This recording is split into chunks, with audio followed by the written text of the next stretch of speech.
তোমার জন্ম জেলা কোথায়? ঢাকাতে। ঢাকাতেই তুমি জন্মগ্রহণ করেছো, ফাইন।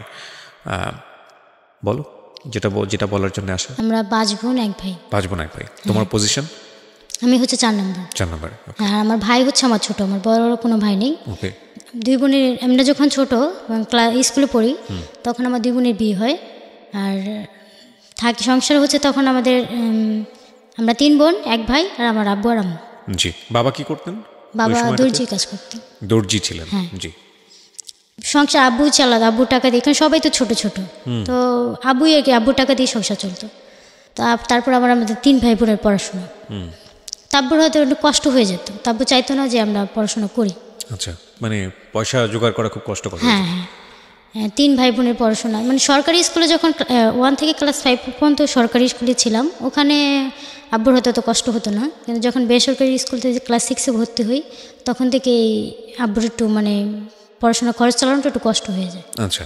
তো তারপরে যখন এভাবে ক্লাস 6-7 কোনো নেই, যখন 8-এ উঠলাম, 8-এ তো একটু খরচটা একটু বেড়ে যায়, ক্লাস 6-7 বা 1 থেকে 5 পর্যন্ত 6-এ 8-এর ক্লাসের খরচটা একটু বেড়ে যায়, কোচিং করতে হয়, অনেক বই কিনতে হয়, তারপর হচ্ছে আলাদাও স্কুলেও কোচিং করতে হয়, আলাদাও কোচিং করতে হয়। তো আমরা আবার 2 বোন, আমি আমার বড় বোন ছোট থেকে একই ক্লাসে পড়ি। আচ্ছা। একই ক্লাসে ভর্তি করা হয়। তোমার সাথে বয়সের ডিফারেন্স কত ছিল? 2 বছর। তারপর একই ক্লাসে ভর্তি করা হয়েছে? 2 বছর কি 1.5 বছর হবে, 2 বছর হবে না, 1.5 বছর। ও আর আমাকে একই ক্লাসে পড়ি, তো আমাদের মানে আলাদা করে, মানে 2 জনের 2টা আলাদা করে বই কিনা লাগতো না, তো একটা করে বই কিনতাম। তো মানে একই বই দিয়ে তোমরা 2 জন পড়তাম। হ্যাঁ, আর আব্বু তো এভাবেই মানে অনেক কষ্ট, তো এভাবে 2টা বই কিনলে তার খরচ বাড়বে, তো চাইতাম যে যতটুকু মানে করে মানে এটা পড়াশোনাটা করা যায়।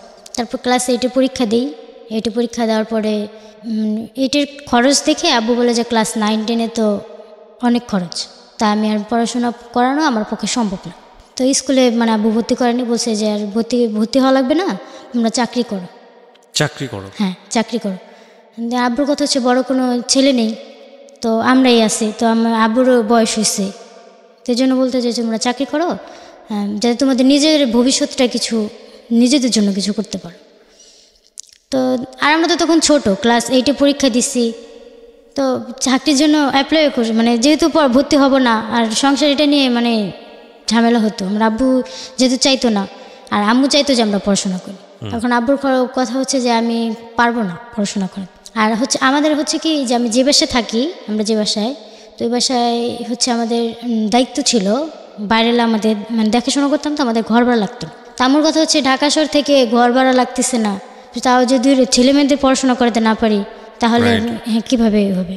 তার এই সময় তো পড়াশোনার যেই মূল্য সামনে তো আরও হবে, তো এগুলো বলতাম যে যতটুকু করে যদি ওরা বুঝে খেতে পারে ওরা তো পড়াশোনা করুক, যতটুকু পর্যন্ত ওরা করতে চায়। তা মানে আম্মুর এই ইয়েটা আব্বু আর কি পছন্দ করতো না, যেহেতু উনি চাইতো যে আমরা চাকরি করি, তো এগুলো নিয়ে মানে অনেক ঝগড়া হতো ঘরে আব্বু আর আম্মুর সাথে। তো মাঝে মাঝে খুব কষ্ট লাগতো যে আমাদেরই তো আব্বু, কেন চাবে না যে আমরা পড়াশোনা করি।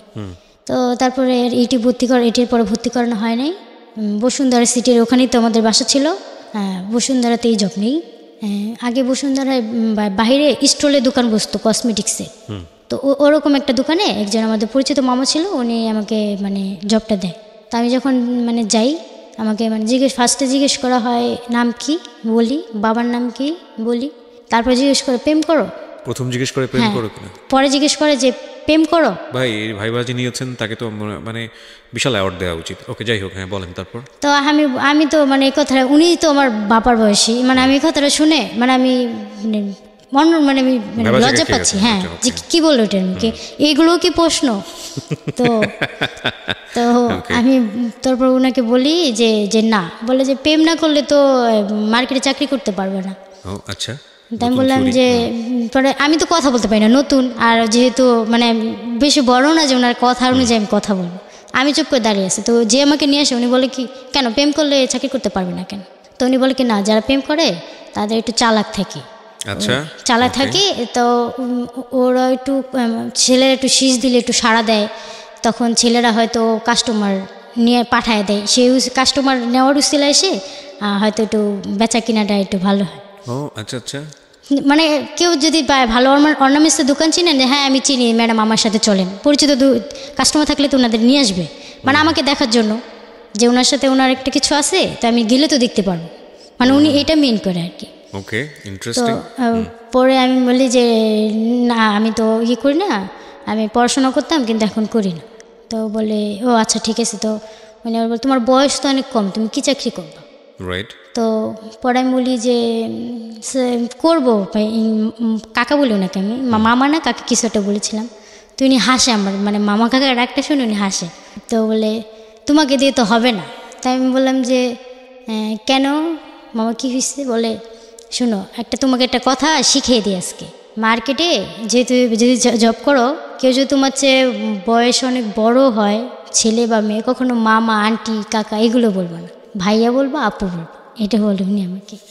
তো আমি মনে মনে হাসি যে উনি তো আমার বাবার সমান, ওনাকে কেন আমি ভাইয়া বলবো? আচ্ছা। তো আমি বলি কি, তো আমি তুমি চাইলে আমি কি আপনাকে ভাইয়া বলবো? তো বলতেছে যে আচ্ছা অন্য কিছু বলতে পারো, তো স্কুলে তো স্যার ম্যাডাম এগুলো, আমি আপনাকে স্যারই বলবো। তো বলছে আচ্ছা তুমি এটা বলো, কিন্তু মামাটাই করো। তো আমি বললাম যে আচ্ছা ঠিক আছে। তো ওখানে জব নিলাম। তারপর বলতেছে যে তোমার, তারপর নিত না, বলতেছে তুমি ছোট, তুমি পারবা কি না? তো যে নিয়ে আসছে উনি বলতেছে কি আরে ছোট না, শুকনা তো এই জন্য ছোটো মনে হচ্ছে। দেখেন না আমি শুকনা, আমি কি ছোট? আমারও তো মনে হয় যে আমার এত বয়স, ওরও বয়স আছে, কিন্তু শুকনার জন্য বোঝা যায়, মানে ওনার কথা হচ্ছে যে আমাকে চাকরিটাতে ঢুকাবে আর কি, এরকম। মানে ওনার কথাতে পরিচিত লোক চাইছে যেহেতু, তো উনি আমাকে নেয়। তারপরে ওখানে জব করি। আরও 2টা মেয়ে ছিল, দুজন বড় আপু আর একজন আমার মতনই। ওনাদের দুইজন আপুর সাথে মানে একটু অন্যরকমভাবে একটু বাজে টাইপের কথা বলতো, মানে কোনো কিছু শোলক টাইপের ইঙ্গিত দিয়ে কথা বলে না ওই মালিক। হ্যাঁ হ্যাঁ।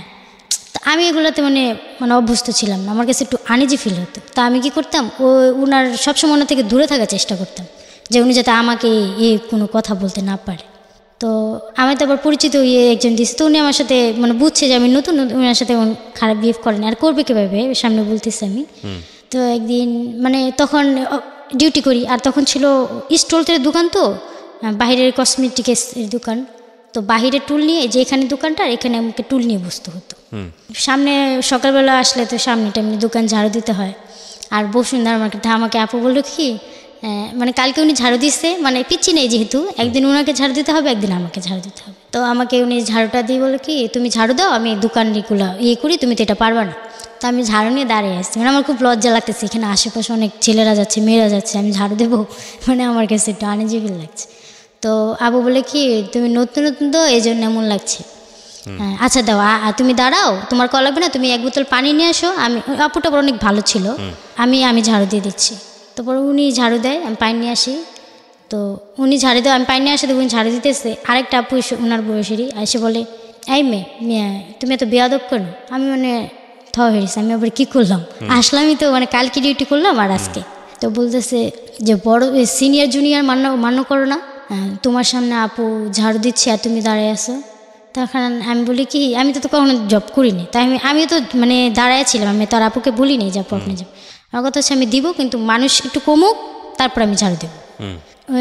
ওই আপুই বললো যে না না, ও না নতুন আসছে তো একটু লজ্জা লাগছে, এরকম সবারই লাগে, এই জন্য আমি মানে ঝাড়ুটা দিচ্ছে, আমি নিয়েছি, ও ইচ্ছে করে দেয়নি। কয়েকদিন পর হচ্ছে ভ্যালেন্টাইন্স ডে। তো ভ্যালেন্টাইন্স ডেতে আবার মার্কেটে সবাই লাল সাদা, মানে চারিদিকে শুধু লাল লাল। মানে ওর আগের দিন আপু আবার আমাকে বলে দেয় যে তুমি শাড়ি পরে আসবে, কালকে সবাই শাড়ি পরে আসবে। তখন আমি এইভাবেই মার্কেটে নতুন, আমার এমনি লজ্জা লাগছে 3 পিস পরে, আর আমি শাড়ি পরে আসবো। তাই আমি বলি কি আপু না, আমি না শাড়ি পরে আসতে পারবো না। তো বলে আচ্ছা ঠিক আছে। কত টাকা বেতনের চাকরি ছিল এটা? এটা ছিল 3,500 টাকা। মাস শেষে 3,500 টাকা দিলে? খাওয়া দাওয়া কিছু দিত? খাওয়া দাওয়া না, কনভেস ছিল 30 টাকা। 30 টাকা প্রতিদিন? আর 10 টাকার নাস্তা। 10 টাকার নাস্তা, 40 টাকা প্রতিদিন? হ্যাঁ। আচ্ছা, তারপর পয়লা ভ্যালেন্টাইন্স ডে সবাই পরে আসছে লাল, তো আমি 3 পিস পরে। আমার কথা হচ্ছে কি, মালিক এভাবে তো দেখতেছি অন্যরকম বিহেভ করে, আমি আবার শাড়ি পরে আসবো না, আমার তো এখানে মনই বুঝতেছি না আবার শাড়ি। তো ওই আপু ওনারা শাড়ি পরে আসে। তো ওই আপুর সাথে আবার, যে আপুটা বললাম, ওনার সাথে আবার খারাপ বিহেভ করতে পারতো না, মানে উনি হচ্ছে কি যে যেরকম ওনার সাথে ওরকমভাবেই মানে চলার চেষ্টা করে ওই মালিকটা। আরেকটা আপু যে উনি শাড়ি পরে আসে, মানে ওনার শাড়ি পরা দেখে উনি একটা ব্যাড কমেন্টস করে। মালিক। আচ্ছা, ওকে। তো ওই দিন মানে অনেক খারাপ একটা কথা বলে, মানে এদিন তো আমার প্রচণ্ড খারাপ লাগতেছে, মানে আমি চাকরি করব কি না। পর আপুকে আমি বললাম, আপু উনি না কীরকম জানি কথা বলে, মানে আমি কান্না করে আসি। তখন আমি ইয়েতে যাই ওয়াশরুমে গিয়ে আমি দরজা আটকে কান্না করছি, মানে ওনার এটা আমার কথা শুনে আমার খুব, আমার সামনে যেহেতু বলছে তো ওনার সামনে আমি কীভাবে দাঁড়াবো, আমার এটা ইয়ে লাগতেছে। তো কান্না করে আপু বলতেছে তোমার চোখ লাল কেন, মানে উনি ভাবতেছে ভ্যালেন্টাইন্স ডে হয়তো আমার কোনো কষ্ট লাগছে এই জন্য আমি কান্না করছি। তো আমি বললো তুমি কান্না করতেছো কেন, কি তোমার কি কার সাথে রিলেশন আছে? তা আমি বললেন না আপু। তো বলছে কী হয়েছে বলো, বড় আপু হইতো তুমি বলো। তো বললাম আপু উনি যে এরকম খারাপ খারাপ কথা বলে, ব্যাড কমেন্টস করো, ওনাকে দিলাম কিছুক্ষণ আগে একটু ব্যাড কমেন্টস করছে, আমার খুব খারাপ লাগতেছে, মানে আমার ভালো লাগতেছে না চাকরি করতে। উনি যদি আমাকে বলে তাহলে আমি কিন্তু কান্নাই করে দিই, ওনার সামনে সবার সামনে কান্না করে দিই। তা মানে আপু বলে কি শোনো তোমার সাথে কি এখনও কোনো খারাপ কথা বলছে? আমি বলি যে না আপু। বলে যে আসলে কি উনি যে বলে না যে যেরকম তার সাথে সে বিহেভ করে, আসলে ওই মেয়েটা এরকম ওর সাথে এরকম করে, আমার সাথে দেখছো করতে? আমি বললাম যে না, তবে তোমার সাথেও করবে না, যদি করে তখন তুমি চাকরি ছেড়ে দেবে। তাই আমি বললাম আচ্ছা আপু ঠিক আছে।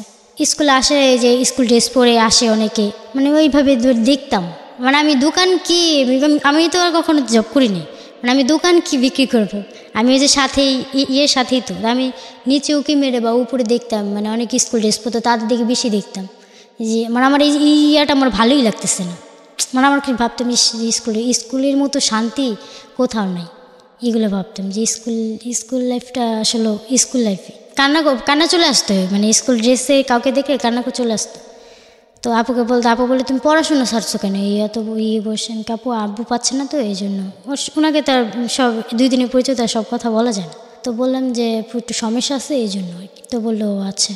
ওই দিনে আবার আরেকটা ওনার সাথে আবার একটু খারাপ, মানে হ্যাঁ। তো এই আপু এই জন্য কী করতো, ওই যেহেতু ওনার সাথে এরকম খারাপ বিহেভ করতো, আপু বলতো কি যে আরেকটা মেয়ে ছিল আবার আমার মতো যে বললাম, ও আবার একটু এই টাইপের, ওর বয়ফ্রেন্ড আসতো, বয়ফ্রেন্ড এসে ওকে মানে ওই যে ওটা উনি মানে ওইটাই আমাকে বিন করছিল যে তোমার বয়ফ্রেন্ড থাকলে আসবে এরকম।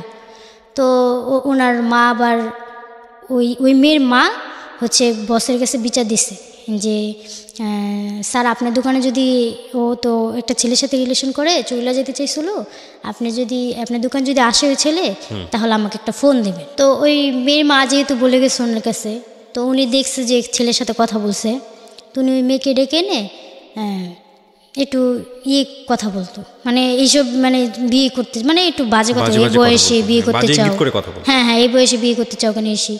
তো এইগুলো শোনার পর তো মানে আমি বলি কবে জানি আমাকেই মানে এইগুলো কথা বলে। তো আমি আপু কান্না করে বলি আপু, উনি আবার ওনাকে ভয় দেখাচ্ছে চাকরি নেওয়ার আগে যে 2-3 মাস চাকরি করে যদি চলে যাও তাহলে কিন্তু বাসা থেকে ধরে নিয়ে আসবো পুলিশ দিয়ে, এরকম বলতো যে বাসা থেকে পুলিশ দিয়ে ধরে নিয়ে আসবো, আর পুলিশ নিলে কিন্তু জেলখানা নিয়ে যাবে, তুমি কি রাজি আছো? তা আমাকে যেটা মানে তখন তার বয়স সাথে বুঝারিয়ে নিই, তাই আমি বলতাম কি আমার কথা যে আমি চাকরি করবো, কিন্তু উনি কীরকম সেটা তো আমি আগে জানি। তাই আমি বললাম যে হ্যাঁ সমস্যা নেই, আমি চাকরি করবো, আপনার বাসা থেকে ধরে নিয়ে আসতে হবে না। তো আমি আপুকে বলি আপু আমার না এখানে চাকরি করতে মানে আমি আসলে আমার অনেক খারাপ লাগছে, তো আমি তো চাকরি ছেলেদের নাকি আমাকে বাসা থেকে পুলিশ দিয়ে ধরে নিয়ে আসবে, আমি তো মানে আমি কান্না করে। আপু বলে আরে এগুলো তোমাকে ভয় দেখাইছে, তুমি যদি চাকরি করতে না চাও সমস্যা। আমি বলি আপু তোমাকে একটা কথা বলি, ওনার সাথে আমি শেয়ার করতাম, আমি যদি অন্যকের কাছে করতে পারতাম এটা কিন্তু ওনার কাছে আবার বিচে দিয়ে দিত যে এই মেয়েটা কিন্তু চলে যাবে, তারপরে মানে এখানে মানে আমি ছেড়ে দিচ্ছি আর কি দোকানটা। তো তারপরে আপু বলে আচ্ছা ঠিক আছে তুমি, আমি বলি আপু আমি কালকে থেকে আসবো না। তুমি বলে আচ্ছা ঠিক আছে, এটা আমি জানি, তোমার কাউকে বলার দরকার নেই, তুমি আর আইসো না। তো এই বাসায় থাকি। মানে তুমি জবটা ছেড়ে দিলে? হ্যাঁ জবটা ছেড়ে দিলাম। মূলত তোমার জব ছাড়ার পেছনের কারণটা হচ্ছে যে তোমার স্কুল ড্রেসের ছেলে মেয়েদের দেখে মনটা খুব খারাপ লাগতো, আর এর আচরণটা ভালো লাগেনি, পরিবেশ এরকম আচরণ আমার ভালো লাগেনি। ওকে, এগুলো একটু খুব নোট করার মতো বিষয়, এবং খুব দরিদ্র পরিবারের সন্তানও। বুঝতেই পাচ্ছেন যে আজকের এই যুগে বাংলাদেশের যে প্রবৃদ্ধির হার 8% উপরে, সেদিন দেখছিলাম একটা ভিডিও, সম্ভবত ওয়ার্ল্ড ইকোনমিক ফোরাম থেকে ভিডিওটা পাবলিশ করা হয়েছে। এগুলো দেখলে আসলে গা শিউরে ওঠে। এই কারণে হেনরি কিসিঞ্জারের একটা কথা আছে না, যে বলছিল যে তলাবিহীন ঝুড়ির দেশ হচ্ছে বাংলাদেশ। তো সেই বাংলাদেশটা এখন কোথায় যাচ্ছে, দ্যাটস রিয়েলি অ্যামেজিং। খুব হাস্যকর লাগতো যখন এগুলো একদম নিজের অভিজ্ঞতার কথা বলি, যে 2041 সালের মধ্যে বাংলাদেশ উন্নত বিশ্বের কাতারে যাবে, এখনও বিশ্বাস হয় না। কিন্তু যখন ওই বিষয়গুলো চলে আসে না, যে আমাদের প্রবৃদ্ধির হার এত, আমরা এইভাবে এগোচ্ছি, পুরো এশিয়ার মধ্যে আমরা ইমার্জিং টাইগার, ইন্ডিয়াও আমাদের পেছনে প্রবৃদ্ধির হারের পেছনে, এইগুলো আমাদের অনেক স্বপ্নের জায়গা। মানে সত্যি তো দেশ স্বাধীন তো হয়েছিল আসলে এত উন্নতি করার জন্যে, উন্নতি আমাদের করতেই হবে। কিন্তু এটা ঠিক যে এই উন্নতিগুলো যেতে হবে এই রকম মানুষদের পেছনে, যদি না যায় তাহলে এই উন্নতিটা ফুলে ফেপে হয়তো বা যাদের অনেক বেশি সম্পদ তাদেরকেই ফুলে ফেপে তুলবে, কিন্তু এটা আসলে শেষ পর্যন্ত এটা আমাদের জন্য সুখকর নয় আমরা যেটা মনে করি। ছেলেমেয়েরা যদি পড়াশোনা করতে না পারে সেটা খুব দুঃখের বিষয়। আর ওর যে গল্পটা সেটা খুব বেশি আগের গল্প না, কারণ ওর বয়স যদি 19 বছর হয়ে থাকে তাহলে ও ক্লাস 8-এর ঘটনাটা কয়েক বছর আগের ঘটনা। এই জায়গাগুলো নিশ্চয়ই বাংলাদেশে পরিবর্তনের জায়গা এবং আমরা বিশ্বাস করি যে এগুলোর আরও পরিবর্তন হওয়া উচিত। বলো, তারপরে কি হলো? তুমি বাড়িতে চলে গেলা, তো স্কুলে কি যেতে পারলা বাড়িতে গিয়ে? না, এটাই বলবো।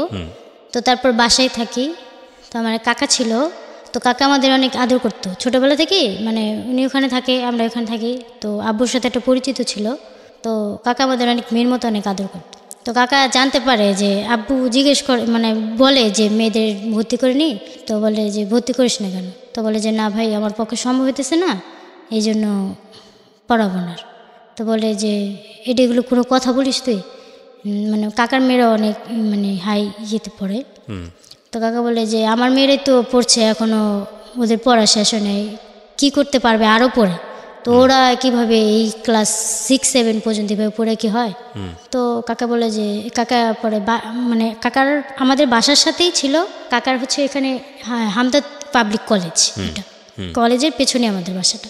তো এই যে আমাদের বাসা আর এই হচ্ছে কাকার গেট। তো কাকা ডাক, মানে এখান থেকেই ডাক দিতে আমরা মানে শুনতে পারতাম। তো কাকা ডাক দেয়, তো কাকা ডাক দেয় দুই বোনকে, পরে বলে কিরে তোরা নাকি স্কুলে ভর্তি ভর্তি করে না তোর আব্বা?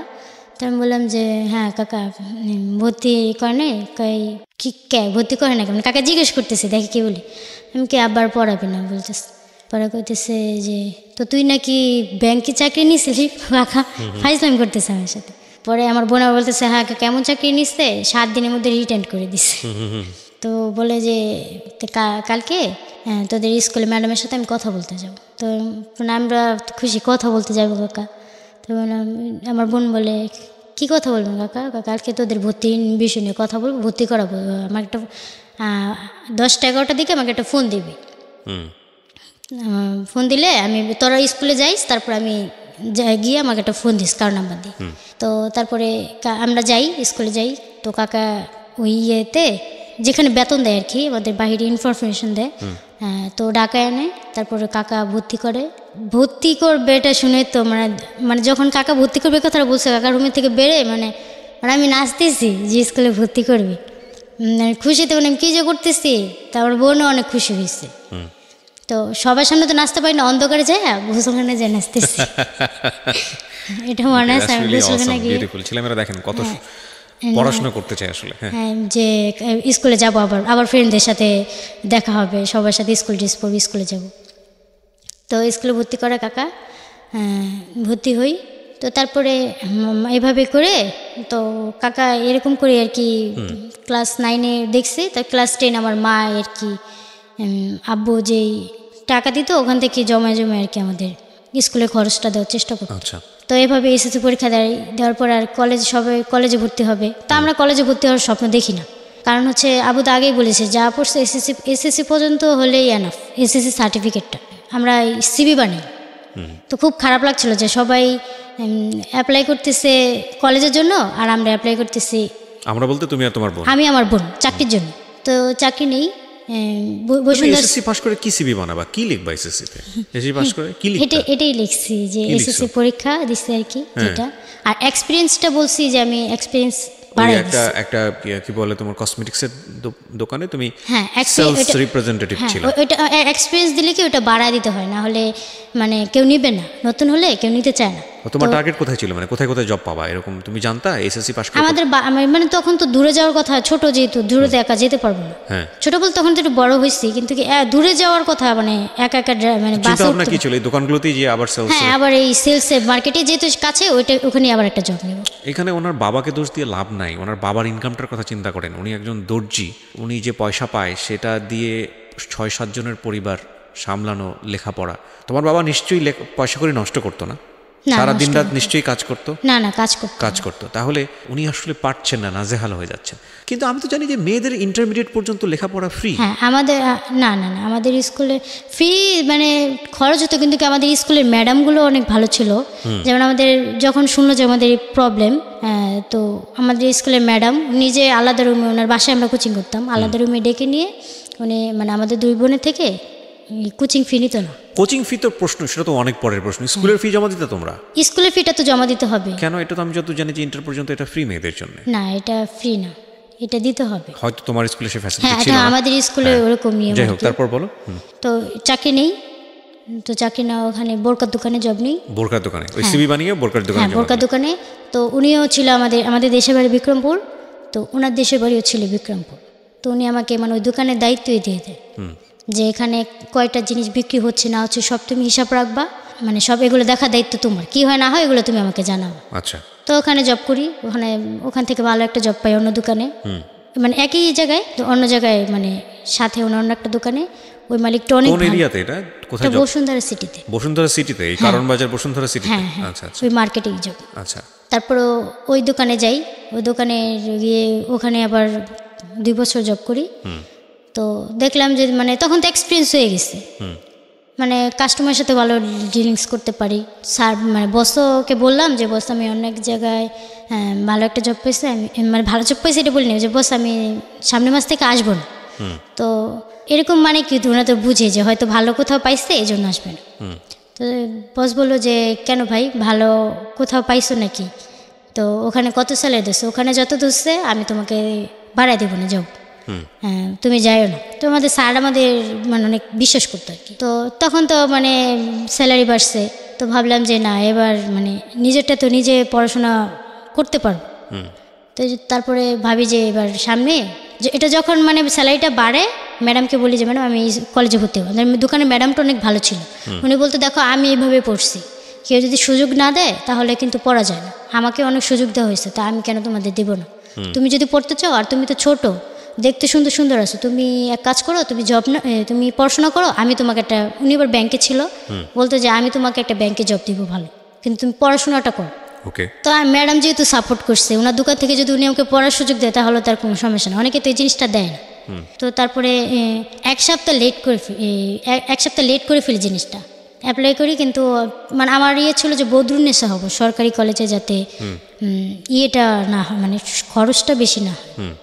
তা আমি সরাসরি মানে আমার ফ্রেন্ডকে নিয়ে, ও আবার ওখানে মানে অ্যাপ্লাই করছিল, ওটা হয়ে গেছে। তা আমি আবার যাই ওখানে কথা বলতে, যে আমি তো আসলে অ্যাপ্লাই করেছিলাম কিন্তু লেট হয়ে গেছে এক সপ্তাহ, এখন কোনোভাবে ভর্তি হওয়া যাবে কিনা, সরাসরি কথা বলতে যাই। তো ওনারা বলে যে না এটা যাবে না।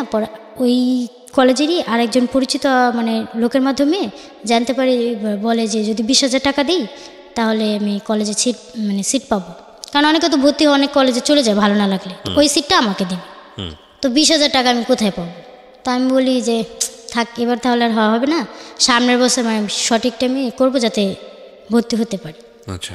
এর মধ্যে আমি আরও ভালো একটা জব পেয়ে যাই। আমার একটা ফ্রেন্ডের মাধ্যমে, ও হসপিটাল জব করতো, তো ওখানে হচ্ছে নার্সিংয়ের জব, মানে নার্সিং ইয়ে করতে হবে আমাকে, মানে যদি 1 বছর পর ভালো একটা মানে পূরণ হওয়ার পর ভালো একটা স্যালারি হয়, তো এটা তো অনেক ভালো একটা জব। তো আমি ওখানে জব নিই, হেঁটে মানে হাঁটতে হতো, তো আর মার্কেটে তো বসেই থাকতে হতো, মানে ব্যথাটা বেশি অনুভব করতে পারতাম না তখন থেকে, কিন্তু মার্কেটে ব্যথা হতো। বাসা কোথায় ছিল তখন? পান্থপথে ছিল, কাঁঠালবাগান। আচ্ছা, হ্যাঁ। আর নার্সিংয়ে তো বসে থাকা, মার্কেটে যেমন আরামের বসে থাকতে হয়, কাস্টমার আসলে দেখা নাহলে নাই, কিন্তু নার্সিংয়ে তো অনেক হাঁটাহাঁটি করতে হয়। তখন হাসপাতালে জব? হ্যাঁ, হাসপাতালে। স্কয়ার হাসপাতালে? হ্যাঁ, স্কয়ার হাসপাতালের সাথেই অরোরা স্কিন সেন্টার। আচ্ছা, স্কিন সেন্টারে। আচ্ছা।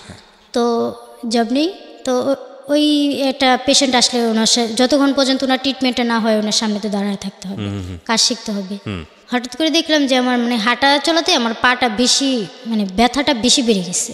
আচ্ছা, মানে কি আগে থেকে ব্যথা করতো? হ্যাঁ, আগে ব্যথা করতো, ক্যালসিয়ামের হালকা ব্যথা যেরকম হয় ওরকম ব্যথা করতো। এটা তুমি জানলা কিভাবে ক্যালসিয়ামের হালকা ব্যথা? তোমার কাছে মনে হতো এটা ক্যালসিয়াম? হ্যাঁ, আমার কাছে মনে হতো, আমি ডাক্তারকে বলতাম, এলাকার ফার্মেসিকে বললে বলতো এটা ক্যালসিয়ামের ব্যথা। আচ্ছা, তো উনি আমাকে সেই অনুযায়ী ওষুধ দিতে, আমি সেই অনুযায়ী সেগুলো তুমি খেতা? হ্যাঁ, ক্যালসিয়াম ট্যাবলেট দিত? ক্যালসিয়াম, হ্যাঁ, বেশি দিত না, ওই কয়েকটা আর কি দিত। ভাবলাম, বলতেছে ব্যথাটা মানে শীত, তখন একটু ঠান্ডা ঠান্ডা পড়বে, তো ভাবলাম শীতের ভিতরে হয়তো মানে ব্যথাটা বেশি হচ্ছে। তো দেখলাম যে হাঁটতে গেলে হঠাৎ দেখি মানে পড়ে যাচ্ছি, মনে হচ্ছে ল্যাং মারলে কেউ এভাবে ইয়ে করলে পায়ের এখানে কবজিতে ইয়ে করলে যেমন পড়ে যায় না, এরকম মানে পড়ে যাচ্ছি। আচ্ছা, হঠাৎ কোন পায়ে এটা? এটা ডান পা। শুধু ডান পায়ে? হ্যাঁ, শুধু ডান পা। ওকে, তারপর? হ্যাঁ, পড়ে যাচ্ছি, আর আমি ধীরে ধীরে মানে শরীর মানে আমি শুকাচ্ছি, শুধু ওয়েট কমছে, আর আমার একটু জ্বর ভাব, মানে সারাদিন যেমন হঠাৎ করে সন্ধ্যার পর থেকে আমার একটু জ্বর ভাব হয়। তা আমার একটু বিষয়টা অন্য, তো আমি আম্মুকে বলি যে মা আমার পাটা তো অনেক ব্যথা করে, এরকম না আমি হাঁটতে গেলে না হঠাৎ আমি মানে করি, মনে হচ্ছে যে আমি পড়ে যাচ্ছি। তো মা বলে কি আর এটা কিছু না, ক্যালসিয়ামের ব্যথা। তা আমিও তো জানি হ্যাঁ। পরে আমি যখন দেখি না ব্যথাটা বেশি, তখন বলি যে না আমার এটা ক্যালসিয়ামের ব্যথা না, হয়তো আমার কিছু একটা হয়েছে। তখন মা বলে তো পরীক্ষা করে, এক্সরে করে নিয়ে ডাক্তারকে দেখাই, আপনার জয়েন্টের সমস্যা, পায়ের জয়েন্টের সমস্যা। হ্যাঁ জয়েন্টের সমস্যা। কত সালের ঘটনা এটা? এটা এই যে 1.5 বছর আগে। 1.5 বছর, এটা 2 বছর আগে, 2 বছর হয়ে গেছে বেশি। তো আমি ওর বলি দেখছোস, আমার ফ্রেন্ডে নিয়ে গেছিলাম, আর বলি দেখছোস আমি তোদের বলতেছি না যে আমার কিছু একটা প্রবলেম হয়েছে, নাহলে এত ব্যথা হবে কেন, যে আমার জয়েন্টের সমস্যা। তো পরে আমি বলি যে প্লাস্টার করলেই তো ইয়েকে বলি যে এটা কী করতে হবে, ওষুধ দিচ্ছে অনেকগুলা, তারপরে বললো যে প্লাস্টার করলে এটা ঠিক হয়ে যাবে। ছোটবেলা থেকে এমনিতেই কোনো বাড়ি ঠাড়ি খাওয়া, কোথাও পড়ে যাওয়া, এরকম কোনো ঘটনা ঘটেছিল তোমার? এরকম কিন্তু কি আমার ভাইয়ের সাথে শুইতাম, তো আমার একটা মনে আছে যে আমাকে মানে এখানে লাথি দিচ্ছিল, আমার ওই পর থেকে একটু ব্যথা হতো। তা ডাক্তার যখন আমাকে জিজ্ঞেস করলো, আমি কিন্তু ওই কথাটা বলছে যখন যে তুমি কি ব্যথা পেয়েছো, আমি বলতাম যে হ্যাঁ আমি এভাবে ব্যথা পেয়েছি। আর একবার বালতি সরাতে গিয়ে মানে বালতি এখানে পা দিয়ে সরাতে, হাঁটু দিয়ে সরাতে চাইছিলাম বালতি, ওখানে গিয়ে একটু জোরে চাপ লেগেছিল, তখন অনেক ব্যথা করছিলাম। তো ওটা বলছে, তুমি বলে যে না এটা তো তেমন হওয়ার কথা না, যে আচ্ছা এই ওষুধগুলো খাও। তো পরে আমাদের হসপিটালের ডাক্তার, তো উনি ওখান থেকে মানে আগে ওখানে ফাইলটা ছিল, ওখান থেকে আমি রিপোর্ট নিয়ে ওনাকে দেখাতে আসবো। তো ওই স্যার আমার হাতে এক্সরে ফাইল থেকে বলে এটা কার, আমি যেখানে হসপিটাল জব করি। স্যার বলে যে এটা কার, আমি বললাম স্যার এটা আমার পায়ে, হ্যাঁ স্যার আমার পায়ে তো ব্যথা, এক্সরে করেছে। তো বলো কোথায় দেখি তোমার এক্সরে। তো স্যারকে এক্সরে দেখাই, বললো ডাক্তার কী ওষুধ দিচ্ছে দেখি। পরে দেখাই স্যারকে, স্যার বলো তুমি এটা কী ডাক্তারের কাছে গেছো, এটা তো হাতুড়ি ভাঙা ডাক্তার, এটি একটা ওষুধ তুমি কি ওষুধ কিনছো। আমি বললাম না স্যার আমি কিনবো আজকে গিয়ে। উনি তো স্কিনের ডাক্তার, উনি বুঝলো কি করে? উনি বলতেছে যে উনি হচ্ছে this are our daily life. Actually একটা ভালো ডক্টরকে খুঁজে পাওয়া কোনো একটা পার্টিকুলার জায়গা থেকে, এটাও একটা দুষ্কর ব্যাপার। যাই হোক, হ্যাঁ বলেন। উনি হচ্ছে ঢাকা মেডিকেলে পোস্টমর্টেম করায়, হোয়াট এভার ইট ইজ। ও আচ্ছা পোস্টমর্টেম করায়। হ্যাঁ তোমার পোস্টমর্টেমের ডাক্তার, তোমার কিসের অর্থোপেডিক্স ডাক্তারে তোমার সমস্যা বুঝবে, এটা বলে উনি আমাকে। তো তুমি যার কাছে গেছো সে হচ্ছে পোস্টমর্টেম করায়। হ্যাঁ। আর আমার ওই স্যার আমাকে বলে এটা যে তুমি অন্য কোথায় দেখো, আমার ফ্রেন্ড আছে, তুমি ওখানে যেতে পারো। তো আমি বললাম স্যার তাহলে আপনার ফ্রেন্ডের নাম্বারটা যে স্যার একটু দিতেন। তো বললো যে স্যার বললো আচ্ছা এটা, পরে স্যার নাম্বার দেয়, স্যারের ফ্রেন্ডের নাম্বার দেওয়ার পরে আমি ওখানে ফোন দিই যে আমি এরকম, স্যার বললো আমার পরিচয় দিও। তো ওনার পরিচয় দিলাম, তো উনি বললো কি যে না আমার হাতে এখন সময় নেই, তুমি অন্য কোথাও অন্য কাউকে দেখাও। আচ্ছা।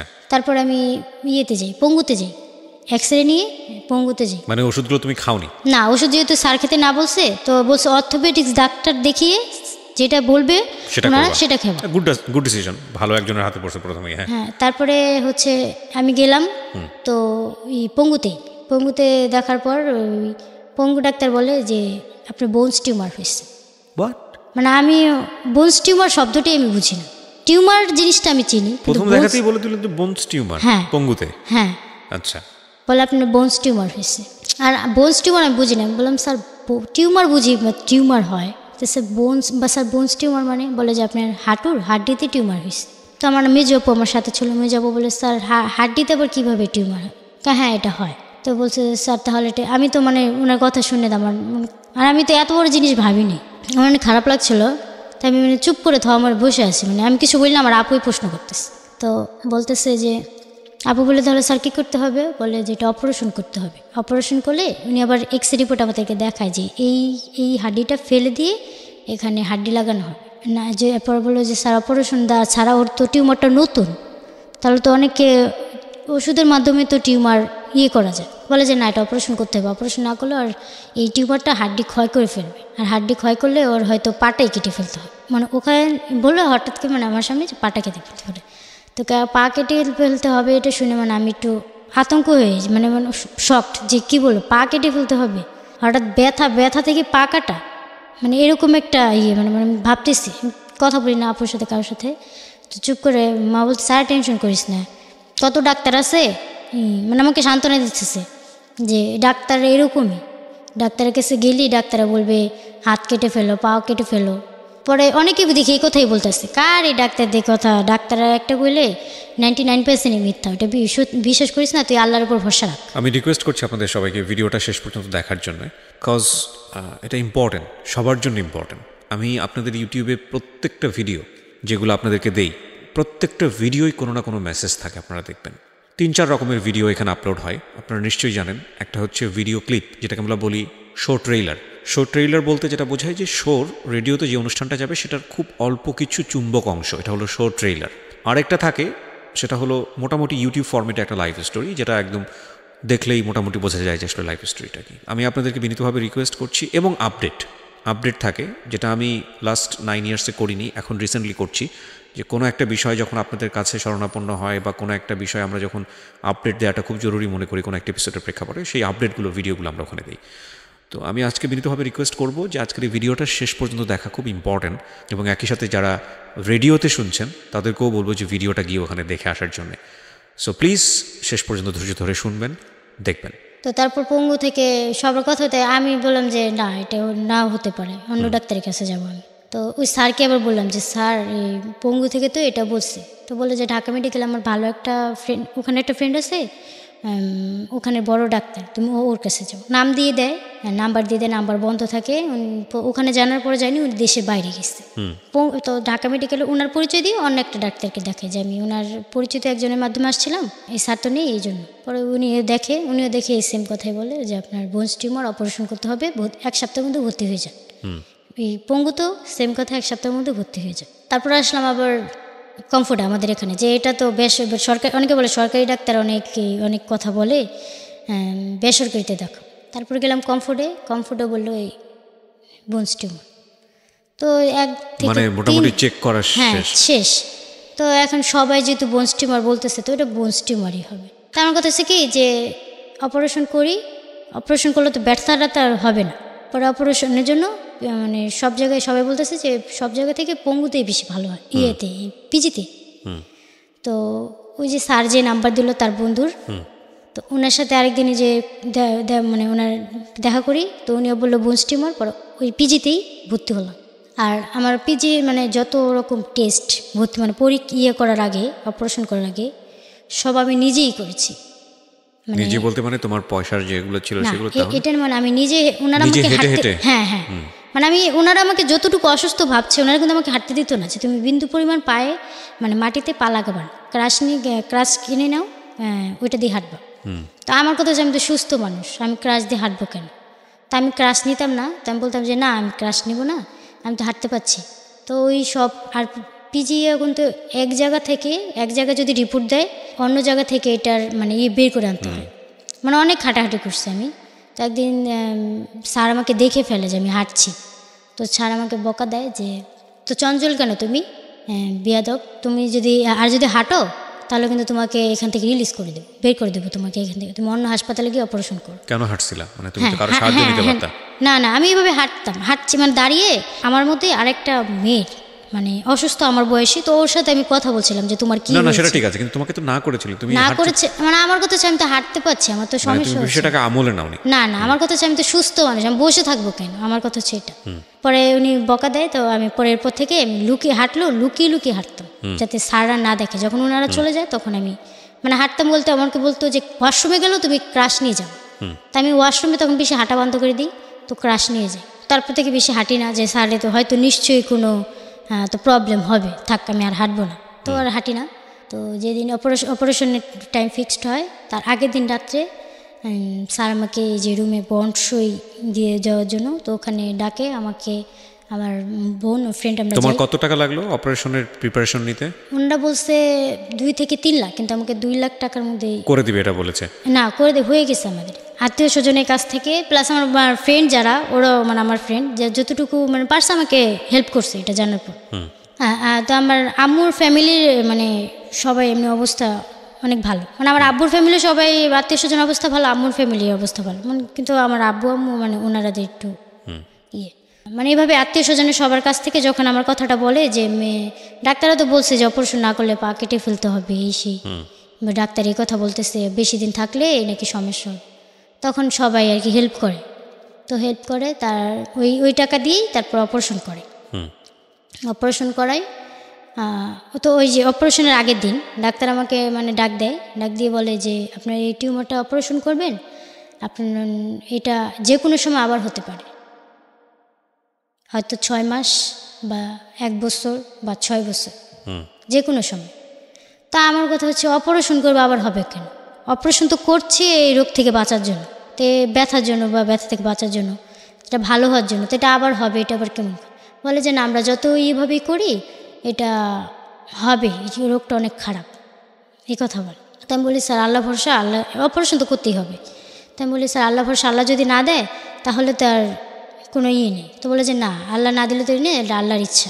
মানে হচ্ছে 100%-এর মধ্যে 79% না 78% মানুষেরই মানে এটা হয়, এটা বলছে, আর বাকিটা হয় না।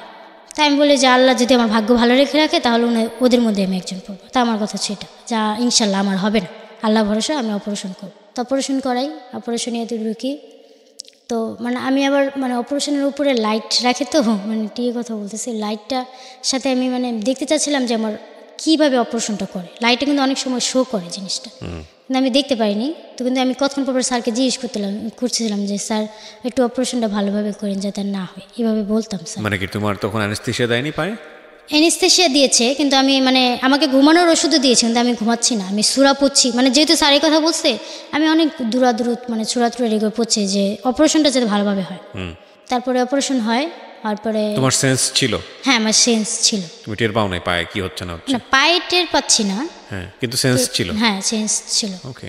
অপারেশন হয়, অপারেশন হওয়ার পরে মানে আমি বাসায় যাব, আমাকে ওনাকে বলে যে আর কয়েকদিন থাকতে, কিন্তু আর কয়েকদিন থাকলেও কোনো ট্রিটমেন্ট হচ্ছে না। তো জাস্ট আমাকে ওষুধ দিচ্ছে, এগুলো আমি খাচ্ছি। যেটা কেটে ফেলেছে সেটা দেখিয়েছে? কাটছে যেটা সেটা দেখাইছে না? হ্যাঁ, ভালো কথা। এই যে যেটা অপারেশন মানে আমার করায় টিউমারটা, ওই টিউমার আমার আপুরা, আমি আবার বলি যে আপু এই টিউমারটা এত ব্যথা, মানে এত ব্যথা, এই জিনিসটা কি আমি দেখবো, এটা বের করলে আমাকে ছবি তুলে রাখবো, আমি মানে অপারেশন পর আমি এটা দেখবো। তো আপু বলে আচ্ছা ঠিক আছে। তো ডাক্তারকে জিজ্ঞেস করে যে স্যার টিউমারটা একটা রক্তরই ব্যাগ এনে দেয়। তো আপু বলে যে স্যার ওই ওয়ার্ড বয় যারা বলে যে টিউমারটা কোথায়? তো বলে ওটা কি দেখবেন, ওটা হচ্ছে ময়লা জিনিস, ময়লা আবর্জনা, ওগুলো ওই ময়লা ডাস্টবিনে ফেলাই দিস। তো আমার আপু বলে কি ডাস্টবিনে ফেলাই দেবেন কেন? অপারেশন, যে কোনো অপারেশন করলে তো জিনিসটা দেখায় যে অপারেশন করে এটা বের হয়েছে, এটা আপনি এটা টেস্ট করুন, এটা তো রক্ত। তো বলতেছে এটাই মানে দূষিত রক্ত, এটা চেক করেন। পরে আপুর বেশি করে নেই, কারণ আমি যেহেতু ভিতরে, যদি ওনাদের সাথে বার্গেটিং বেশি করে হয়তো আমার কোনো কিছু যদি করে, তো এই জন্য আপু আর বেশি কিছু করেনি। তো এটা টেস্ট করতে দিয়ে আসে, এটা টেস্ট করায়, টেস্ট করার পরে আমি রিলিজ দেয়, বাসায় যাই। 1 সপ্তাহ পর পর দেখাতে হতো শিলিটার কি হচ্ছে এটা দেখতো। তো 21 দিন পর আমার প্লাস্টারটা খুলে ফেলে, পুরো প্লাস্টারটা খুলে ফেলে। তো আমার প্লাস্টার খোলায়, তো আমার ধারণা ছিল যে অপারেশন করে প্লাস্টার খুলে, হ্যাঁ। তোমার কত টাকা লেগেছিল এই অপারেশনে? অপারেশনে 1.5 থেকে 2 লাখ টাকা। এই 2 লাখ টাকায় কি মানুষ আত্মীয় স্বজন সাহায্য করেছে নাকি তোমাদেরকে ম্যানেজ করতে হয়েছে? আমাদের ম্যানেজ মানে বলতে ভুলে গেছি, আমার আম্মু মানে ঋণ নিয়েছিল। আচ্ছা। আর হচ্ছে বাকিটা যতটুকু মানে লাগবে ওইটা আমাদের মানে আত্মীয় স্বজন সবাইকে সাহায্য নিয়েছে। ওকে। মানে আম্মু ধারণা ছিল আমি সুস্থ হব, চাকরি করব, তারপর আবার দিয়ে দেবো। ওকে। সো রেগুলার চেকআপের জায়গায় গেছো তুমি? তারপরে মানে প্লাস্টার খুললো। আমার সাথে আরেকটা মেয়ের মানে টিউমার অপারেশন হচ্ছে, ওর হচ্ছে আমার হচ্ছে এখানে, আর ওর হচ্ছে মানে হাঁটুর নিচে। তো ও প্লাস্টার খুলে হেঁটে যাচ্ছে। তা আমার ধারণা তো আমিও প্লাস্টার খুললে অনেকদিন পর, প্রায় 21 দিন পর আমি হাঁটবো, এক জায়গায় বসেছিলাম। তো প্লাস্টার খোলার পর দেখি যে আমি পা মানে এই যে আমার হাতটা, মানে আমি হাতটা তো এভাবে সরাচ্ছি, কিন্তু আমার এই যে পাটা আমি এভাবে সরাতে পারছি না।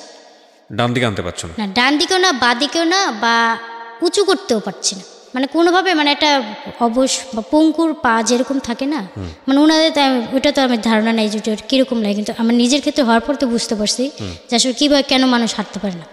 তো পাটা নাড়াতে পারছি না, প্লাস পাটা ভাঁজ করতে পারছি না।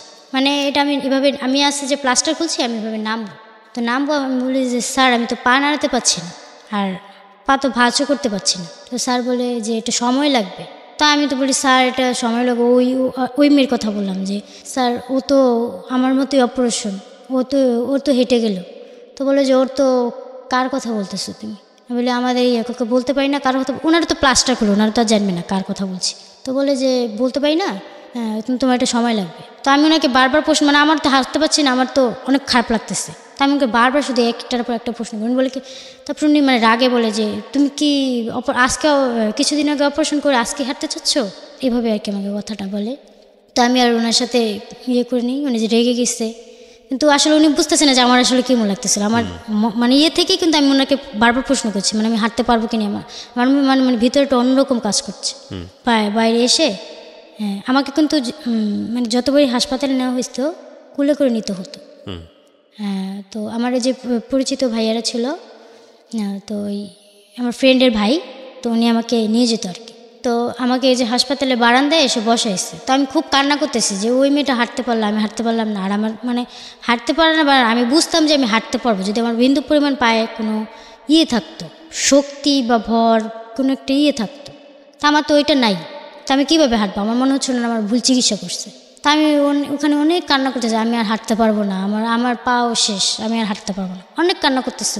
আমার কান্না দেখে আশেপাশের যারা রোগী ট্রিটমেন্ট করতে আসছিলো ওনারা এসে পড়ছে, আমাকে সান্ত্বনা দিতেছে যে থাক, কান্না করো না, ভালো হয়ে যাবা তুমি, অপারেশন করছো কবে? তো আমি বললাম, তো একজন বলে কি যে কোথায় করেছেন, আম্মুকে জিজ্ঞেস করে। তা আমি তো কথা বলছি না, আমি কারোর সাথে কথা বলছি না, আমি খুব কান্না করতেছি যে আমি আর হাঁটতে পারবো না।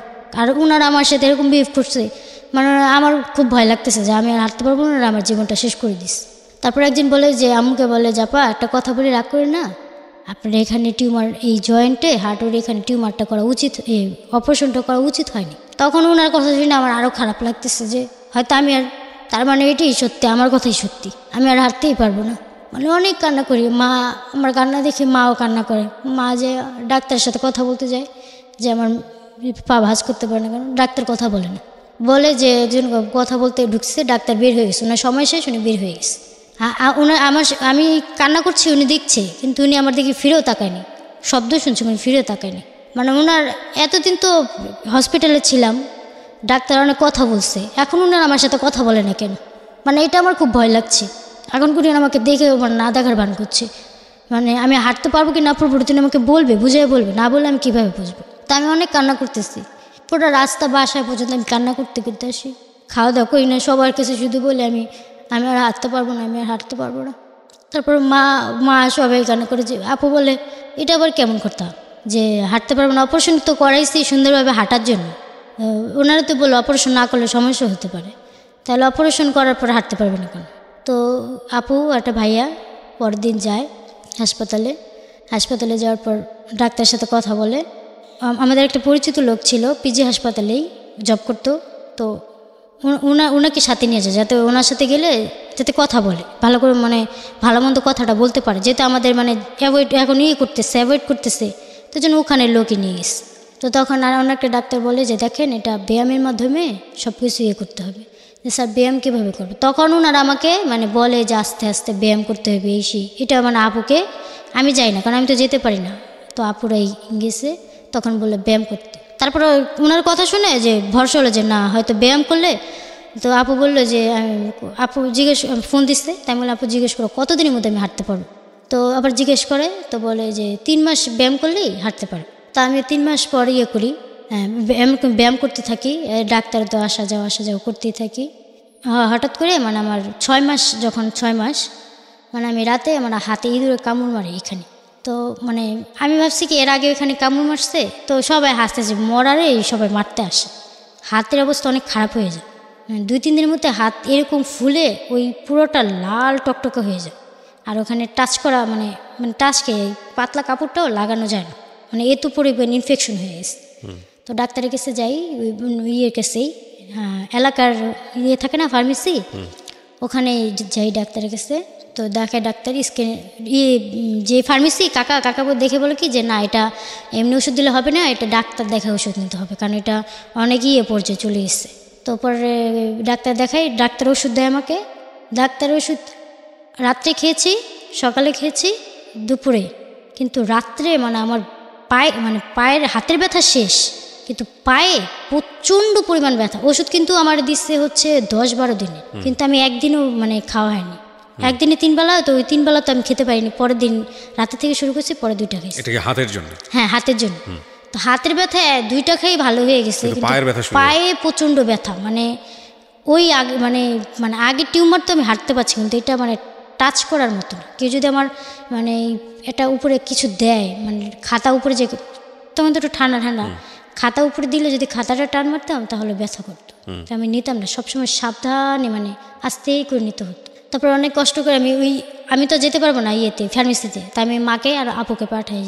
তো বলে যে স্যার আপনি কি ওষুধ দিচ্ছেন ওর? তো আমি আবার বলেই কিন্তু আমি নিজে গিয়ে ওষুধটা নিয়ে আসি, কারণ যেহেতু পায়ে আমার একবার অপারেশন হয়েছে, আমি এটা ওনাকে বলেই ঈদের ওষুধটা দিতে বলি।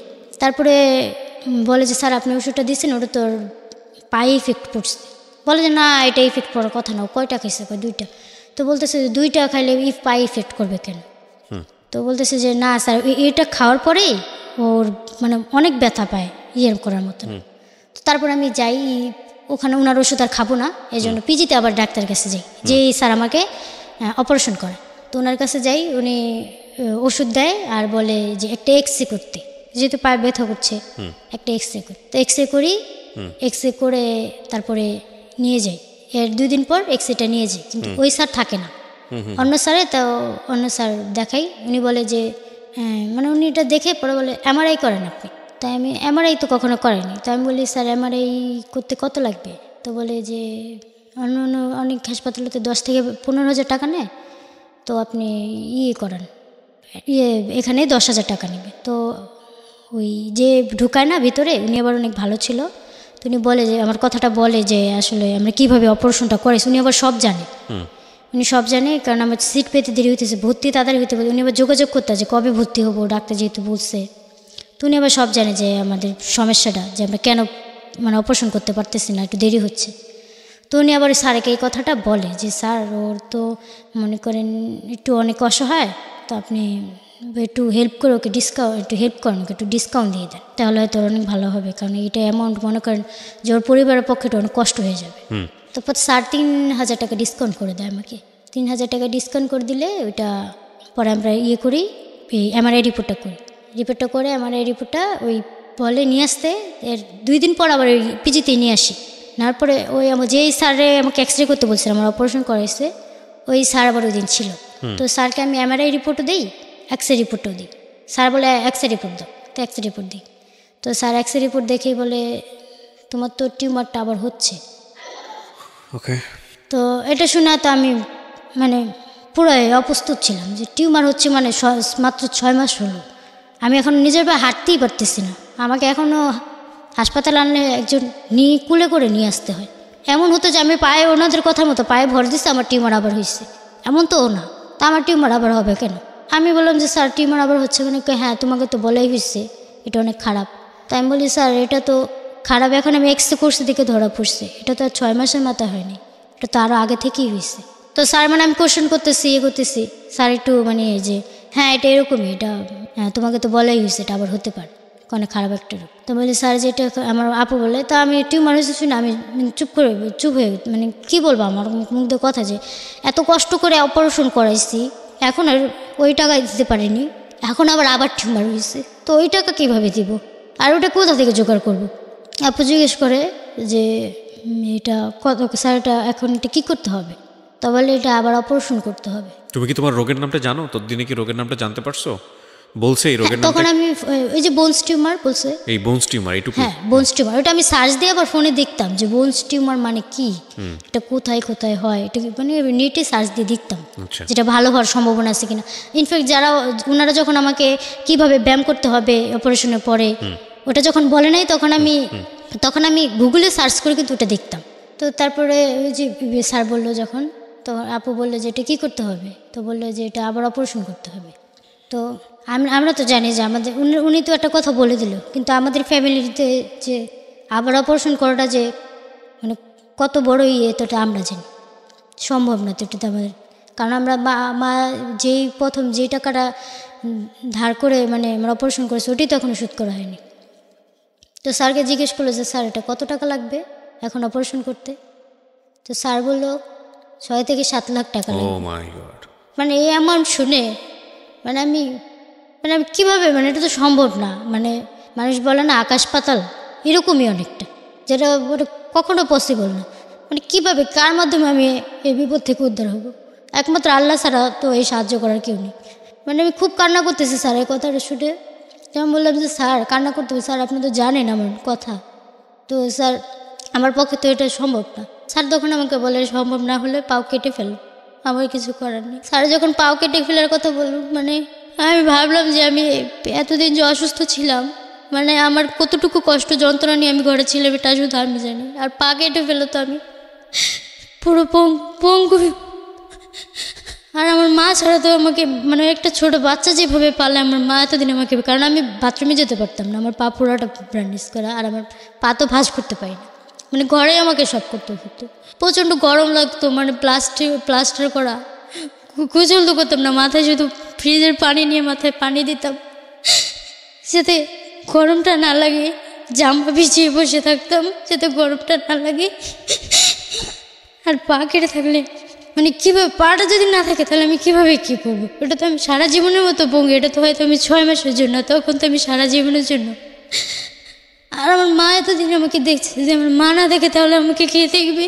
আমার মা তো আমাকে ঘৃণা করছে না, মা তো সব কিছু নিজের সন্তানের মতো, নিজের সন্তান দেখে হয়তো দেখছে, কিন্তু কেউ তার এরকম দেখবে না মার মতো।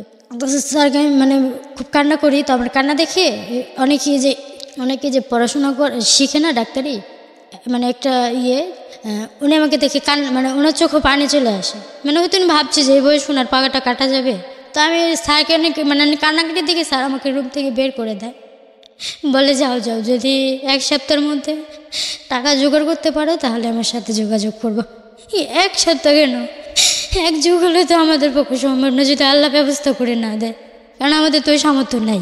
তারপর রুম থেকে বেরে মানে যেভাবে হাসি খুশিভাবে ঢুকলাম, মানে আমি পুরো স্তব্ধ হয়ে গেলাম, মানে আমার মুখ দিয়ে কোনো কথা বের হচ্ছিল না।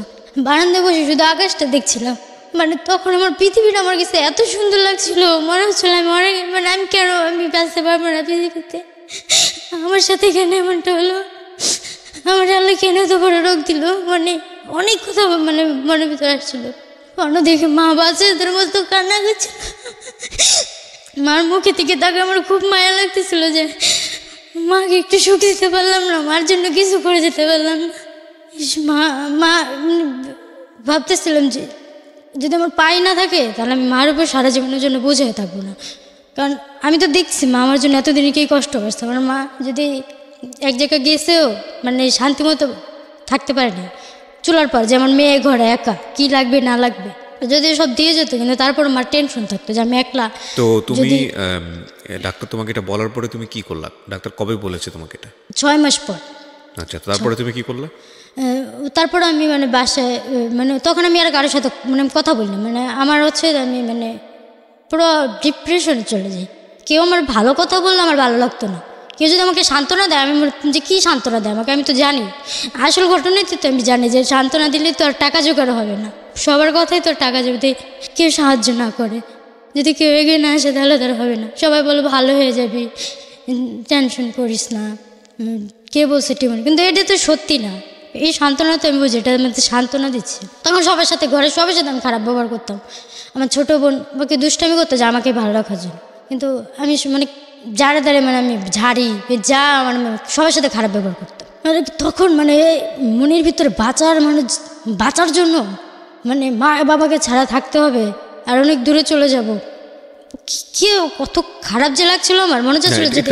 আমি তোমাকে বলি, তোমাকে ডাক্তার লাস্ট যখন বললো যে পা কেটে ফেলতে হবে, পা যদি কেটে না ফেলো তাহলে 6 থেকে 7 লাখ টাকা লাগবে তোমার টিউমারটা অপারেশন করতে, and it is not curable.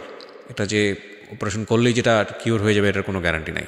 But তোমার কথা হচ্ছে যে অ্যাটলিস্ট আই শুড ট্রাই, পাটা আমি ফেলতে চাই না, অ্যাটলিস্ট আই শুড ট্রাই। আমার কথা হচ্ছে যে আমার পাটা যদি মানে এভাবেও নাড়াতেও না পারি, কিন্তু আমার পাটা থাক, যাতে আমার মানে চোখে ভাসতো যে আমার পাটা নেই, আমি এই পা ভাঁজ করে মানে দেখতাম যে আমার এক পা না থাকলে আমাকে কেমন লাগে, খুব খুব কষ্ট লাগতো। এগুলো সারাদিন মাথায় শুধু এইগুলোই ভাবতাম। আজকের এই ভিডিওটা খুব ইম্পর্টেন্ট বলছি এই কারণে যে আমরা কতটা ব্লেসফুল যাদের 2টা হাত আছে, 2টা পা আছে, আমরা শারীরিকভাবে সুস্থ আছি। আমরা অনেক সময় হুতাশ করি আমাদের জীবনটা পরিপূর্ণ না, কিন্তু আমরা কতটা আশীর্বাদ পুষ্ট আপনারা একটু চিন্তা করে দেখেন। সেদিন একটা ভিডিও দেখছিলাম ফেসবুকে, আপনারা নিশ্চয়ই অনেক দেখেছেন, যে একজন রোলস রয়েসে চড়ছে, সে রোলস রয়েসে চড়ে হুতাশ করছে, তার ফ্রেন্ড প্রাইভেট জেটে চড়ে। তো তারপরে একজন এসে রোলস রয়েসের জানলা টোকা দিয়ে বলছে, নাইস কার, আমি একটা চালাই, আমারটা হচ্ছে এই থাকে না টয়োটা হুন্ডাই এরকম একটা গাড়ি, এবং তুমি একটা খুব সুন্দর রোলস রয়েস চালাও, আমার যদি এরকম একটা রোলস রয়েস থাকতো। তো সে ফ্রাস্ট্রেটেড, অনেক বেশি ফ্রাস্ট্রেটেড, তার একটা নর্মাল গাড়ি, তার দেখা এরকম একজন মানুষের রোলস রয়েস চালায়। তো সে গিয়ে গাড়িতে বসছে, ইন দ্য মিন টাইম আরেকজন এসছে, সে হয়তো বাইক চালায়, সে এসে বলছে, নাইস কার, তোমার মতো গাড়ি যদি একটা থাকতো আমার, আমি তো বাইক চালাই। তো যাই হোক, একটু পরে আরেকজন এসে আরেকজন বলছে, নাইস বাইক, তোমার মতো বাইক যদি আমার থাকতো, আমি তো বাসে চড়ি। একটু পরে আরেকজন এসে বলতেছে যে বাসে তুমি তো বাসটা মিস করে ফেললা। সে অনেক ফ্রাস্ট্রেটেড যে আমার তো আসলে বাসে চড়ারও সৌভাগ্য নাই, আমি একটা সাইকেল চালিয়ে 20 কিলোমিটার প্রতিদিন আপস অ্যান্ড ডাউন করি। সেও ফ্রাস্ট্রেটেড, তার জায়গায় প্রত্যেকে ফ্রাস্ট্রেটেড। এবং 20 কিলোমিটার বাইক চালিয়ে সাইকেল চালিয়ে সে হাঁপাচ্ছে, এই সময় সে খুব ফ্রাস্ট্রেটেড, বাইকের ওপর থাপাতে বলছে যে এটা একটা জীবন হলো নাকি। ইন দ্য মিন টাইম একজন হুইল চেয়ারে বসা একটা মহিলা এসে তাকে নক দিচ্ছে যে you are lucky person, at least you have a bicycle, তুমি সুস্থ আছো, আমার তো সেটাও নাই, আমি চাইলেই বাইসাইকেল রাইড করতে পারি না, আমি চাইলেই হাঁটতে পারি না, কারণ আমার দুটো পা নেই। সো পৃথিবীতে কেউই কোনো সিচুয়েশনে হ্যাপি না। এই ভিডিওটা বা কথা বলি বা যাই বলি না কেন, আপনি বিভিন্ন অ্যাঙ্গেল থেকে দেখতে পারেন। একটা হচ্ছে যে সম্পদ কখনো মানুষকে হ্যাপি করে না, মানে শুকরগুজার করা এবং পরিতৃপ্ত হওয়ার জায়গাটা যদি নিজের মধ্যে তৈরি হয় যে না, আমার যা আছে তা অনেকেরই নাই, আমাকে আল্লাহ যা দিচ্ছে সেটা অনেক বড় কিছু, তাহলে ওই স্যাটিসফ্যাকশনটা আপনাকে হ্যাপি করতে পারে। That is the ultimate message. আজকে এই মেয়েটা যে কষ্টটা পাচ্ছে, যে অ্যাঙ্গেলে কথাগুলো চিন্তা করে, সেটা ডেফিনেটলি ট্রু। কজ আমার তুলনায় সে হয়তো নিজেকে আনহ্যাপি ভাবছে যে আমার দুটো পা আছে, বা যারা দেখছেন তাদের দুটো পা আছে, দুটো হাত আছে, ওর একটা পা থাকবে না, ও এটা ভেবে অনেক কষ্ট পাচ্ছে। কিন্তু এটাও জানে না যে পৃথিবীতে অনেকেরই আছে যার দুটো পা নাই, পৃথিবীতে অনেকেই আছে যার দুটো হাত নাই, দুটো হাত দুটো পা কিচ্ছু নাই, এরকম অনেক মানুষও আছে। তো ওই মানুষটার কাছে গেলে হয়তো ওর কষ্টটা অনেক বেশি লাঘব হয়ে যাবে। কিন্তু ভাবনার এই জায়গাটা একরকম, কিন্তু কথা হচ্ছে যে যেটা এখন এক্সিস্ট করছে সেটাকে সার্ভাইভ করানোর জন্য আমাদের কোনো দায়িত্ব আছে কিনা, আমরা কোনো চেষ্টা করতে পারি কিনা। ইয়াস, উই হ্যাভ। এই জন্যে আছে যে ওর যে পেইনটা সেটা আমার পায়ে থাকতে পারতো, ওর যে কষ্টটা সেটা আপনারা যারা ভিডিও দেখছেন তাদেরকেও থাকতে পারতো। এবং একটা কথা আছে যে আসলে কোনো মানুষের দুঃখই আসলে ততটুকু বোঝা যায় না যদি আপনি নিজে ভিকটিম না হন। আমরা ছোটোবেলায় পড়েছি যে কোনো সাপের দংশনই আসলে বোঝার কোনো উপায় নাই যতক্ষণ পর্যন্ত আপনাকে সাপে দংশন না করেছে। সো ওর গল্পটাকে আপনি অনুভব করতে পারবেন না ততক্ষণ পর্যন্ত পরিপূর্ণভাবে, যদি আপনার এই ঘটনা না হয়, আল্লাহ না করুক। কিন্তু আমাদেরকে যে সোসাইটিতে আমরা বসবাস করি, যেভাবে আমরা বসবাস করি, উই হ্যাভ টু ফিল, আমাদের ফিল করা উচিত সাফারার, আমাদের চারপাশের মানুষ যদি ভুক্তভোগী হন আমাদের তাদেরকে ফিল করা উচিত। এবং এই ফিলটা খুবই ইম্পর্ট্যান্ট এটার জন্যেই যে শুধু খেয়ে পড়ে বাঁচাটাই আসলে জীবন না, আত্মার শান্তিটাও অনেক অনেক ইম্পর্ট্যান্ট। এবং এই আত্মার শান্তির জন্যে এই মানুষগুলোকে আমাদের ফিল করা উচিত। গল্পটা শেষ হয়নি, আমরা আর একটু সামনের দিকে আগায় দেখি কি বলে। তো তারপরে কি হলো, ডাক্তার তো বলে দিল বোধহয় অনেক আগে যে তোমার 1 সপ্তাহের মধ্যে অপারেশন করতে হবে। তারপর তুমি কি করলে? 1 সপ্তাহ তখন 1 সপ্তাহ হয়নি, আমি তো ওটার পরে বাসা আসার পরে এরকম আর কি ভাবছি। 1 সপ্তাহ আমি গুনতেছি যে 1 সপ্তাহ 1 2 এভাবে গুনতাম যে আর 3 দিন আছে, 4 দিন আছে। টাকার অ্যামাউন্টের সাথে ওইটা দিনটারই করতাম যে এই দিন ট্রাই করছিল তোমার ফ্যামিলি যে টাকা ম্যানেজ। হ্যাঁ, অনেক জায়গায় আমার মা এমন জায়গায় গেছে যেখানে কখনো যায়নি আমার জন্য। তারপরে আমি গুগলে সার্চ দিতাম যে সবাই তো মাননীয় প্রধানমন্ত্রীর কাছে যেহেতু সাহায্য পায়, দেখতাম যে নিউজে ওনাকে এত সাহায্য করছে এই সেই। তো তখন ফেসবুকে সার্চ দিয়ে এগুলো বের করতাম। বাঁচার জন্য আমি সারাক্ষণ শুধু ফোন টিপতাম যে কীভাবে পাবো, দেখতাম কোথায় সাহায্য সংস্থা আছে, সার্চ দিতাম যে কোথায় সাহায্য সংস্থা আছে না যে এইসব বয়সের মানুষদের সাহায্য করবে। কিন্তু কোথাও পেতাম না। এগুলো তো আর ফেসবুকে থাকে না, এটা তো আমি জানি না, কিন্তু আমি এগুলো ট্রাই করতাম। আমার মনে হতো যদি আমি পেয়ে যাই। তারপরে আপনার এটা শোটাতে আমি দেখতাম রেগুলার জীবনের গল্প। আমি রেডিও শুনি, আমার ভালো লাগে রেডিও শুনতে। তো এখানে একটা আপু ছিল, ওনার হাজব্যান্ডের কিডনি সমস্যা ছিল, তো উনি ওনার হাজব্যান্ডের কিডনি ডোনেট করতে চেয়েছিল বোধহয়। তো আমার তখন ওইটা মাথায় ঢুকলো যে আমি একটা কিডনি বিক্রি করলে তো হয়তো আমি হাঁটতে পারবো। অনেকেরই তো কিডনি দরকার, তারাও বাঁচতে চায়। আমি পায়ে হেঁটে বাঁচতে চাচ্ছি, আর ওনারা হয়তো কিডনির জন্য বাঁচতে চাচ্ছে, তো তারা তোমাকে হেল্প করবে। তা আমি ভাবি যে আমি কিডনি বিক্রি করব, একটা কিডনি বিক্রি করে আমি আমার পায়ের অপারেশন করব, যাতে আমার এভাবে সারা জীবন বোঝা হয়ে থাকতে না হয় কারোর উপর। যাতে আমি এক গ্লাস, যেমন আমি বিছনায় বসে থাকি, এক গ্লাস পানি লাগলে আমি এটা নিজের ইচ্ছে খেতে পারি না। খুব কষ্ট লাগে যে এখান থেকে এখানে, মানে চোখে ভাসতো। আমি আগের ঘরে হাঁটতাম, বিয়ে করতাম, কিন্তু এখন আমি পারছি না। তো আমি ভাবি যে আমি কিডনি বিক্রি করে আমি আমার পায়ের অপারেশন করবো। গুগলে সার্চ দিই, মানে দেখি এখানে এখানে, কিন্তু তখন তো মানে আমার বাসায় আসা সম্ভব না। আমার বাবা মা তো দিবে না, আমার আত্মীয় স্বজনকে দিবে আমাকে কী করতে। যদি আমি হাঁটতে পারতাম, আমার মানে ইয়ে ছিল যে আমি একটু হাঁটতে পারতাম, আমি ডাক্তারের সাথে পার্সোনালি কথা বলতাম যে এটা আপনারা আমার মধ্যে থাকবে, আমি নিজের ইচ্ছায়। কারণ 18 বছর বয়সে তো সবার সিদ্ধান্ত নিতে পারে। তো আমার কিডনি 18 বছর বয়সেও পারে না, কিডনিতে অভিভাবকের অনুমতি। আমি তো সেটা জানি, মানে আমার দিক থেকে আমি যেটা ভাবছি যে আমি তো আমার সিদ্ধান্তটা নিতে পারবো।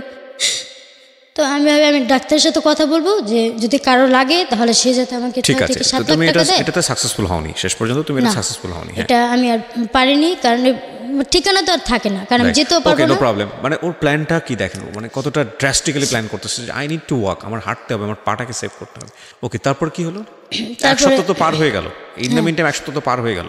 তারপর টিউমার থাকতে থাকতে 3-4 মাস পর পা প্রচণ্ড ফুলে যায়, মানে অস্বাভাবিকভাবে। আর আমার পিছনে এখানে পানি মানে বসে থাকতে থাকতে পানি জমে গেছে, পানি মানে পেন করতো, মানে বসেও থাকতে পারতাম না, শুয়েও থাকতে পারতাম না। সারা দিন রাত আমাকে মানে পায়ের ব্যথায় মানে এভাবে বসে থাকতে হতো, মানে আমি যে একটু এইভাবে নড়বো, মানে আমার পাটা তো লাড়া পড়বে, মানে ওই সম্ভব ছিল না। শুধু এভাবে বালিশে ঢালান দিয়ে বসে থাকতাম। তারপরে আমার ওই যে কাকা আমাদের স্কুলে ভর্তি করে, সে কাকা আমার মানে অবস্থা দেখে ওই ডাক্তার এই ব্যথাতে এবার ডাক্তারের কাছে যায় আর কি। ডাক্তারের কাছে গেলে ডাক্তার বলে ওই টিউমারে হাড্ডি ফেটে গেছে, মানে এই পাশে আমার অপারেশন হয়েছে আর এই পাশে মানে ব্যথায় আমার হাড্ডি ফেটে গেছে। তো তারপর মানে ডাক্তার বলছে যে ইঞ্জেকশন দিতে হবে। তো স্যারকে বললাম যে স্যার আমি তো যেতে পারিনি। তো বললো যে এক একটা ইঞ্জেকশন 22,000 টাকা করে। 22,000 বলতে 35,000 টাকা করেছিল এটা। কিন্তু ওই স্যারটা অনেক ভালো ছিল, স্যার আমাকে অনেক হেল্প করছে। স্যার অনেক সময় স্যারের চেম্বারে আমি চেক আপ করতে গেছি, স্যার আমাকে ইঞ্জেকশন নিতে পারছো? হ্যাঁ, আমি ইঞ্জেকশন কয়টা নিছো ইঞ্জেকশন? এটা 4টা নিছি, 5টা দেওয়ার কথা ছিল। 4টার পরে পারো নাই? না, কারণ একটা মানুষ কত, সবাই তো সবসময় সমস্যার কথা শুনতে চায় না। আমি এতদিন ধরে আচ্ছা, তুমি আমাকে একটু বলো তো তোমার প্রেজেন্ট সিচুয়েশনটা। আমি দেখাবো আমার ভিডিওতে। সেটা হচ্ছে যে তোমাকে ডাক্তার লাস্ট কি বলেছে? তো ওই যে ওই সুই দিতে বলে, যে সুই না দিলে এটা ব্যথা কমে না। তা আমি তো মানে অনেক খারাপ অবস্থা, তো সুই দিই। তো তারপরে মানে টেনশন অনেক সিক হয়ে পড়ছিলাম আরও। তারপর আমি ভাবি যে মানে নামাজ তো আগে থেকে পড়তাম, আমি ইসলামিক বিষয়গুলো দেখতাম যাতে এগুলোর মধ্যে আমি মানে কষ্টটা ভুলে থাকতে পারি। তো মানে তারপরেও পারতাম, বাট রাতে সম্ভব হতো না। দিনে সবার সাথে থাকতাম তো ভুলে থাকা যেত। রাত্রে তো সবাই ঘুমিয়ে আছে, কেউ তো জানে না, কিন্তু আমি ঘুমাতে পারিনি। এত বছর পর আমি একটা রাতও ঘুমাতে পারিনি। ফজরের আজান দিলে আমি নামাজ পড়ে ঘুমিয়েছি, মানে অনেক ট্রাই করি ঘুমাতে, কিন্তু পারি না। করাই শুই দেওয়ার পরে তারপর বাসায় থাকি। তো অত ডাক্তার তোমার এখন কি বলেছে? ডাক্তার বলেছে যে অপারেশন করতে হবে। হ্যাঁ, তো ডাক্তার তো বলেছিল যে 1 সপ্তাহের মধ্যে অপারেশন করতে হবে, নইলে পায়ের সমস্যা হবে। তো সেটা তো অনেক আগেই পার হয়ে গেছে। 1 সপ্তাহের মধ্যে অপারেশন করতে পারলে যাতে ওনার সাথে যোগাযোগ করি।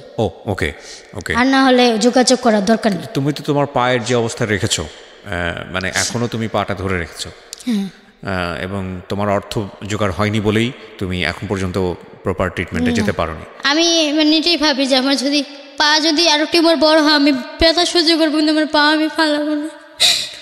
তোমার বর্তমানে লাস্ট কবে দেখিয়েছিলে ডাক্তারকে? 3 মাস আগে। 3 মাস আগে। তখন টিউমারটার কি অবস্থা?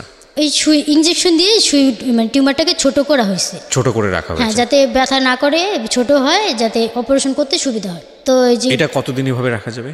এটা হচ্ছে যতদিন অপারেশন না করি অতদিন আমাকে সুই দিয়ে রাখতে হবে। ওই 22,000 টাকা করে? তাও আবার সপ্তাহে একটা করে, প্রত্যেক সপ্তাহে একটা। কিন্তু তোমার এই টিউমারটা কেটে ফেললে যে তুমি সুস্থ হবা তারও তো কোনো গ্যারান্টি নাই। না, এটা দিয়েছে ডাক্তার, এটা দিয়েছে, বলছে এবার যে এখানে টিউমারটা হয়েছে ওই পুরো মানে হাঁটুর বাটিটা ফেলে এখানে স্টিলের বাটি লাগিয়ে দিবে। ও আচ্ছা, ওই পুরো জায়গাটাই ফেলে দিয়ে স্টিলের বাটি লাগিয়ে দিবে যাতে এটা ইনফেকশন না করে। তারপর আমি মানে ভরসায় ছেড়ে দিই যে আসলে এভাবে সারা জীবন বেঁচে থাকাতে একবারে মানে মরে যায়, এটাই ভালো হবে, কারণ বাবা মার উপরে পাবে বোঝা হবে না থাকাতে। তারপর আমি একটা চিঠি লিখি ঘরে বসে, আমাদের পাশেই থানা, ওটার উদ্দেশ্যে একটা চিঠি লিখি যে আমি স্বেচ্ছায় মৃত্যুবরণ করতে চাই, যাতে আমার লাশটা পোস্টমর্টম করা না হয়, এটার জন্য আমি একটা চিঠি লিখি। পোস্টমর্টম করার কথা তুমি নিষেধ করেছিলে কেন? কারণ আমি চাই আল্লাহ আমাকে যত যাই দিয়ে পৃথিবীতে পাঠিয়েছে ওটা নিয়ে যেতে আমি আল্লাহর কাছে যেতে পারি। আর পোস্টমর্টম জিনিসটা আমার ভালো লাগতো না আর কি, মানে একটা দেহ কাটা, সবাই মানে যারা কাটবে তারাও তো মানে আমার ভালো লাগতো না জিনিসটা।